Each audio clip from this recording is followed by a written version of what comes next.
देवरानी जेठानी के भाई दूज पर पकवान।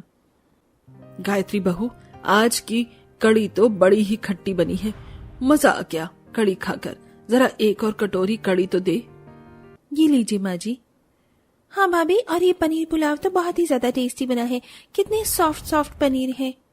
बहू, शादी से पहले क्या तूने कोई खाने बनाने का कोर्स किया था जो तू इतना अच्छा खाना बनाती है?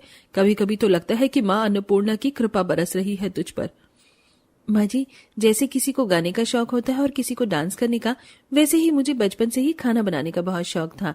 धीरे धीरे मैं कब इतना अच्छा खाना बनाने लग गई, मुझे खुद ही नहीं पता चला। इससे मिलिए ये गायत्री, मिश्रा परिवार की सबसे बड़ी बहू। घर की बड़ी बहू होने के साथ साथ गायत्री के अंदर खाना बनाने का भी बड़ा ही अच्छा गुण था। सभी लोग खाने की टेबल पर बैठकर लजीज पकवानों का लुत्फ उठा रहे होते हैं। तभी घर की छोटी बहू यानी गायत्री की देवरानी काजल सबके लिए खीर लेकर आती है।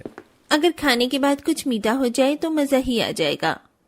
आज मैंने सबके लिए मखाने वाली खीर बनाई है। भाभी, आपको किसने कहा था कि आप खीर बनाओ? गायत्री भाभी थी तो।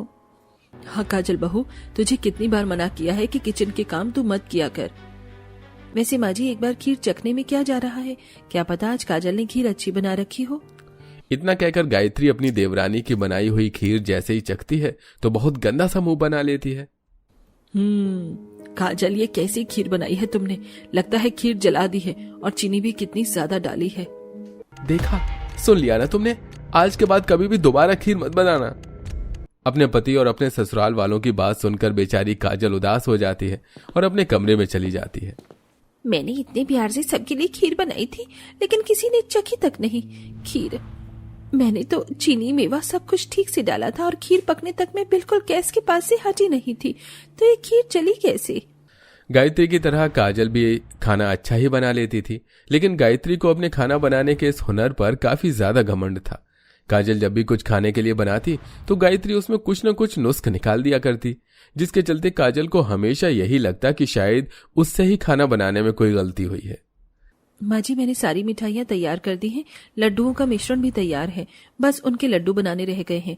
मैं पूजा की तैयारी देख लेती हूँ पहले, फिर जाकर आराम से लड्डू बना लूंगी। आज मिश्रा परिवार में सत्यनारायण की कथा होती है, जिसके चलते कथा के पकवानों की तैयारी गायत्री को दे दी जाती है।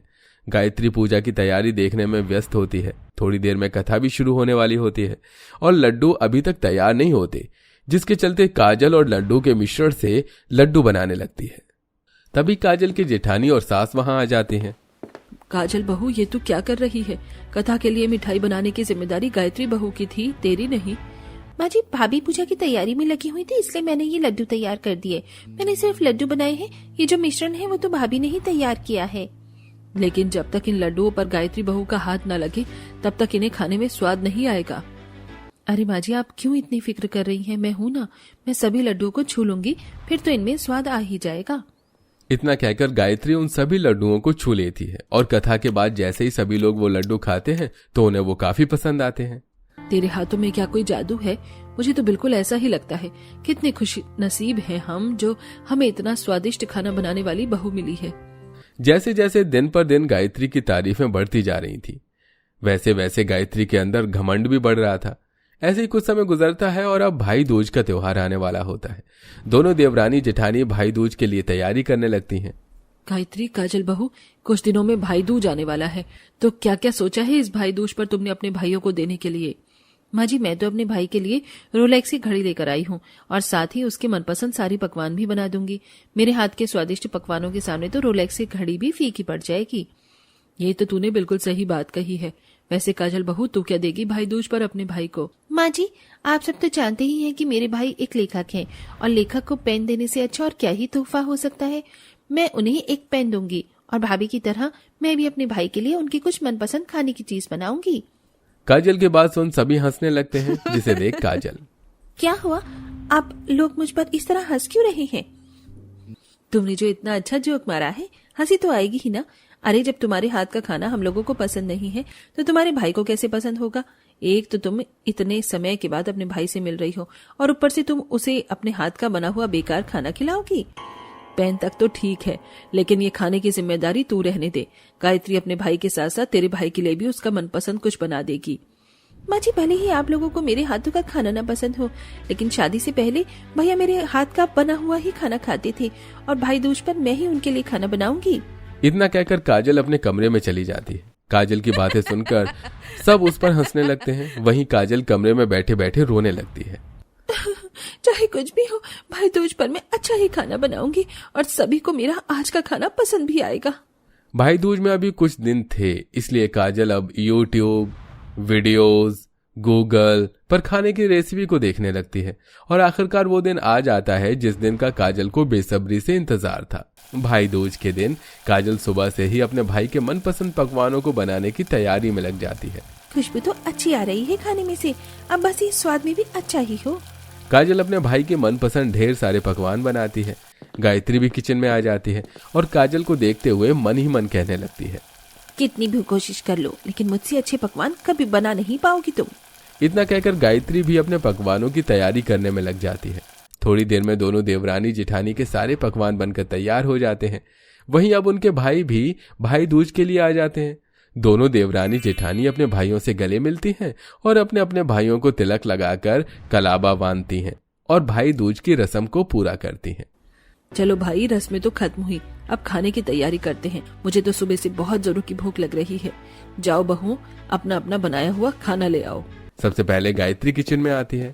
वैसे इस काजल के खाने में से खुशबू तो बढ़िया ही आ रही थी, एक बार चख लेती हूँ, कहीं इसने सच में तो अच्छा खाना नहीं बनाया। गायत्री जैसे ही काजल के बने हुए पकवानों को खाती है तो वो खाने में काफी ज्यादा अच्छे लगते हैं। इसने तो मुझसे भी ज्यादा टेस्टी खाना बनाया है। अगर सभी को इसके हाथ का खाना पसंद आ गया तो मेरी जो इस घर में इमेज बनी है, मैं उसे खराब नहीं होने दे सकती। गायत्री अपनी जलन के कारण काजल के बने हुए खाने में नमक मिर्ची जैसे मसाले डाल देती है। तभी काजल भी किचन में आ जाती है और अब दोनों देवरानी जेठानी अपने बनाए हुए पकवानों को डाइनिंग टेबल पर सर्व कर देती हैं। सभी लोग सबसे पहले गायत्री के बने हुए खाने को खाते हैं।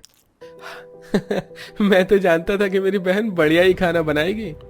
आज तो गायत्री बहू के खाने में कुछ अलग सा स्वाद आ रहा है। ऐसा लगता है कि इसने इसमें ढेर सारा प्यार डाल दिया हो अपने खाने में। हमेशा की तरह इस बार भी गायत्री का खाना ही सबको पसंद आता है। गायत्री के खाने के बाद अब सभी लोग जैसे ही काजल का बनाया हुआ खाना खाते हैं तो ज्यादा नमक और मिर्च की वजह से सभी लोग खाने का निवाला थूक देते हैं। हाय हाय भाभी, ये कैसा खाना बनाया है, छी। अरे राजीव बेटा, तू ये खाना कैसे खा रहा है? बहन से प्यार करता है, इसका मतलब ये नहीं कि उसका बनाया हुआ कुछ भी खा ले। मेरी बहन ने तो ये खाना अच्छा ही बनाया था, लेकिन इस खाने को खराब करने का श्रेय मेरी बहन को नहीं बल्कि इस घर की बड़ी बहू यानी गायत्री को जाता है। क्यों गायत्री जी, मैं सच कह रहा हूँ ना? लगता है आपने मेरी बहन को बनाए हुए खाने में कुछ ज्यादा ही नमक और मिर्च डाल दी है। मैं तुम्हारी बहन के बनाए हुए खाने में नमक मिर्ची क्यों डालूंगी? क्या बकवास कर रहे हो? गायत्री की बात सुन राजीव अपने जेब से फोन निकालता है और सभी को गायत्री की वो वीडियो दिखाता है जिसमें गायत्री काजल के बने हुए खाने में नमक मिर्च डाल रही होती है। बोलिए भाभी, आप क्यों चुप हो गई? अब बोलिए ना। अच्छा हुआ कि मेरी नजर आप पर पड़ गई, वरना आप सब तो मेरी बहन को ताने दे देकर ही मार देते। काजल, वॉशरूम कहाँ है? भैया, यहाँ से सीधा जाकर राइट में ही वॉशरूम बना हुआ है। काजल का भाई राजीव वॉशरूम करने के लिए जा रहा होता है कि तभी राजीव की नजर किचन में पड़ती है जहां गायत्री काजल के बने हुए खाने को खराब कर रही थी। ये गायत्री मेरी बहन के बनाए हुए खाने में मिर्च क्यों डाल रही है? राजीव ज्यादा देरी न करते हुए गायत्री की वीडियो बना लेता है और सभी लोग जैसे ही गायत्री की वीडियो को देखते हैं तो उस पर काफी गुस्सा करने लगते हैं। भाभी, हमें आपसे ये उम्मीद नहीं थी कि आप काजल भाभी के साथ ऐसा करेंगी। माना आप अच्छा खाना बनाती हैं, लेकिन किसी और के बने हुए खाने को यूं खराब करना ये ठीक नहीं है। ये सब हमारी ही गलती है। हमने ही हमेशा इसके खाने की तारीफ कर करके इसे सर पर चढ़ा दिया, तभी तो आज इसने ये सब किया। हम सभी को माफ कर दे काजल बहू। आज अपने भाई की वजह से काजल को भी उसके ससुराल में इज्जत मिलने लगती है। वहीं गायत्री की भी अकल ठिकाने आ जाती है, जिसके बाद अब गायत्री कभी भी अपने बनाए हुए खाने पर घमंड नहीं करती और न ही अपनी देवरानी के खाने को बिगाड़ती है। वेल प्यारे दर्शकों, क्या आपको भी यही लगता है कि ज्यादा तारीफ मिलने से इंसान के अंदर घमंड आ जाता है, जैसा कि हमारी कहानी की इस जेठानी को अपने अच्छा खाना बनाने पर घमंड था, जिसके चलते उसने अपनी देवरानी को भी बेइज्जत किया। तो दोस्तों, कैसी लगी आपको हमारी ये कहानी? हमें कमेंट में जरूर बताइएगा।